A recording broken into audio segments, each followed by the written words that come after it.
اس کی بچی ٹھیک ہے، کس حالت میں، کن لوگوں کے ساتھ ہے، کھا رہی ہے نہیں کھا رہی، اور بچے بھی ہیں ان کے گھر میں، وہ افیکٹ ہو رہے، پوری فیملی پورا سسٹم ان کا افیکٹڈ ہو گیا. اور اس کے بعد پتہ چلا وہ اپنی مرضی سے گئی اور سارا کچھ. Then I was little bit calm down کہ یار چلو چیزیں سیٹل ہو گئی ہیں. اور یہ چیز جو ہے نا بہت زیادہ کامن ہے پاکستان میں، اسپیشلی پاکستان، انڈیا، اور مطلب ان ممالک کی میں بات کروں گی کہ یہ چیز بہت کامن ہے کہ لڑکیاں جو ہے نا اپنی پسند کی شادی کے چکروں میں یا کسی کے بہکاوے میں آ جاتی ہیں اور وہ چلی آتی ہیں. I was relax. پھر میں نے کہا نہیں یار سمپل سا ہے، بچی مائنر ہے اور وہ 14 سال کی ہے، اور اس کو اس کے پیرنٹس سے واپس اس کے پاس دے دیا جائے گا. اس کے بعد اس کے پیرنٹس اس کے لیے جو بہتر ڈیسیجن لیں گے وہی ڈیسیجن ہونا چاہیے کیونکہ وہ مائنر ہے. اور جب یہ کیس کھینچا جا رہا تھا میں کہتی یار پرابلم کیا ہے. آئی مین وہ لڑکی 14 سال کی ہے اور وہ اپنے ڈیسیجنس خود نہیں رہ سکتی، آئینی طور پر، شرعی طور پر سب کچھ ٹھیک نہیں ہے. So what's going on actually, کیا ہے، کیا چل رہا ہے. دین اسما کا جو ہسبینڈ ہے اس نے مجھے بتایا کہ اپیا سندھ کا اور پنجاب کا جو قانون ہے نا دونوں الگ ہے. سندھ میں آپ 18 سال کی عمر میں شادی کر سکتے ہیں جبکہ پنجاب میں آپ 14 سال میں نکاح کر سکتے ہیں. And I was like seriously ایک ہی ملک میں دو ڈفرینٹ قسم کے قانون ہیں. کہنے لگے یہ سچ ہے.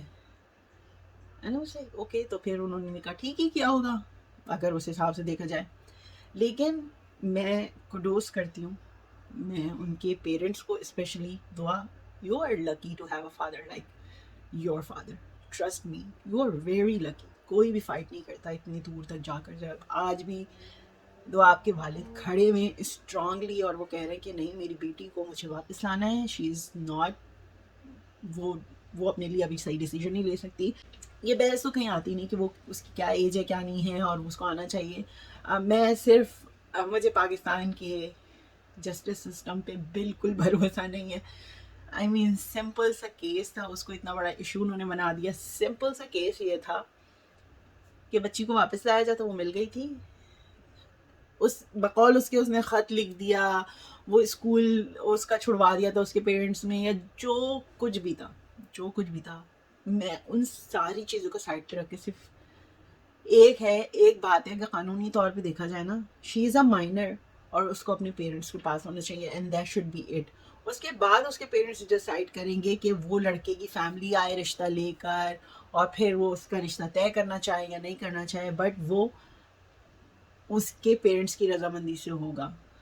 ایک اتنا سمپل سا قانون اس کو اتنا کمپلیکیٹڈ کر دیا ہے کہ اس بچی کے باپ اپنے اور بچوں کی ذمہ داریوں کے ساتھ ساتھ یہ ایک اضافی سسٹم بنتا ہے زندگی آسان کرنے کے لیے. لیکن پاکستان میں سسٹم جو بنتا ہے نا وہ ہم جیسے لوگوں کی زندگی کو مشکل ترین کرنے کے لیے بنتا ہے، مشکل ترین کرنے کے لیے بنتا ہے.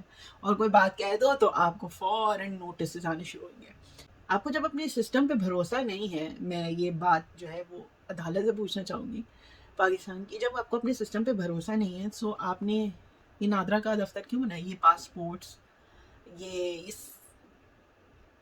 NIC، یہ نائکاپ، یہ ساری جھنجھٹ کیوں؟ یہ برتھ سرٹیفکیٹ وغیرہ کیوں ہیں؟ کیوں وہ ٹیسٹ کرواتے ہیں؟ کیوں سب کچھ کرواتے ہیں؟ اتنی محنت، اتنا پیسہ، سب کچھ لگتا ہے اس کے اوپر. اتنے لوگ فضول میں جب آپ نے ہر چیز نگلیکٹ کر کے DNA کے اوپر کام کرنا ہے. ایون DNA میں بھی جو ہے وہ ایگزیکٹ انہوں نے ایج نہیں بتائی. مجھے ایسا لگتا ہے کہ they are really not interested. انہیں فرق نہیں پڑتا کہ معاشرے میں اس سے کیا تربیت مل رہی ہے بچیوں کو.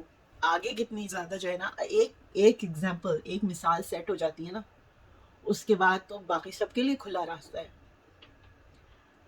یہ اسلامی جمہوریہ پاکستان ہے جہاں پر مطلب والدین کے رائٹس کو اس بری طرح، ہاں اگر اس کے پیرنٹس، مطلب میں نہیں جا رہی شرح میں لیکن مطلب والی اس نکاح میں نہیں تھا. آئی ڈونٹ نو کیا کہنا چاہیے مجھے. اتنے سخت نہیں ہمارے شریعت کے قوانین کے آپ ان کو نیگلیکٹ کریں. شیعہ سنی سے ہٹ کر ایک بیسک قانون ہے، ایک بالکل بیسک قانون کہ وہ مائنر ہے. She should be home with her parents. That's it. That's all.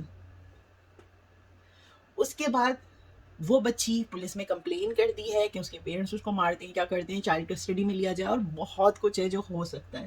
But right now she should be home with Hare family. That's it.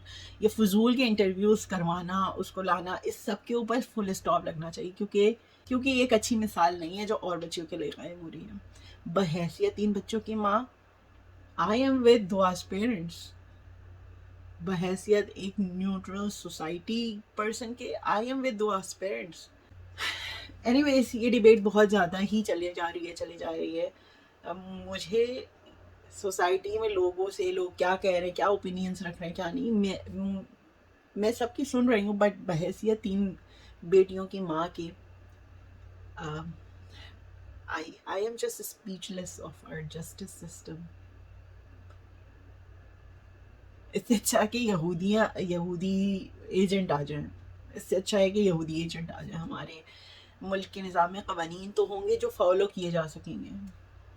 I don't expect anything from Pakistani justice system. ساری دعائیں، سب کچھ اس family کے لیے ہے. میں صرف آخر میں یہی کہوں گی کہ ہم سب ماؤں کو، اللہ میاں، ہم سب والدین کو، بلکہ صرف ماں نہیں، چاہے وہ باپ ہو یا ماں ہو، ہر والدہ کو اس مشکل گھڑی سے بچائے، اور ہم سب کو توفیق دے کہ ہم اپنے بچوں کی ضروریات کو سمجھ سکیں. اپنے بچوں کی، صرف لڑکیوں کی نہیں ہوتی، لڑکوں کی بھی نیڈس ہوتی ہیں، اور ہم رائٹ وقت پہ رائٹ ڈیسیجنس لے سکیں. امید کے ساتھ اور بہت ساری دعاؤں کے ساتھ میں اپنی اس بات چیت کو یہ ختم کرتی ہوں. I think I wanted to rant it out, کیونکہ بہت زیادہ جو ہے نا یہ برڈن سا مجھے دل پہ محسوس ہوتا تھا. And I wanted to share. چاہے اس کو 4 لوگ سنیں، چاہے 40 سنیں، چاہے 4000 سنیں، اس سے مجھے فرق نہیں پڑتا. This is what I wanted to share. It's just میں یہ بات کرنا چاہتی تھی، اور اب میں نے کر دی ہے. سو آئی فیل لٹل بیٹر. لیکن انشاءاللہ جو بھی ہو اس بچی کے، اس کے پیرنٹس کے حق میں بہتر ہو. اس دعا اور امید کے ساتھ آپ سب بھی اپنا بہت خیال رکھیے گا. جہاں ہیں خوش رہیں. خدا آپ سب کو آپ کے بچوں کی خوشیاں دکھائے. اللہ حافظ.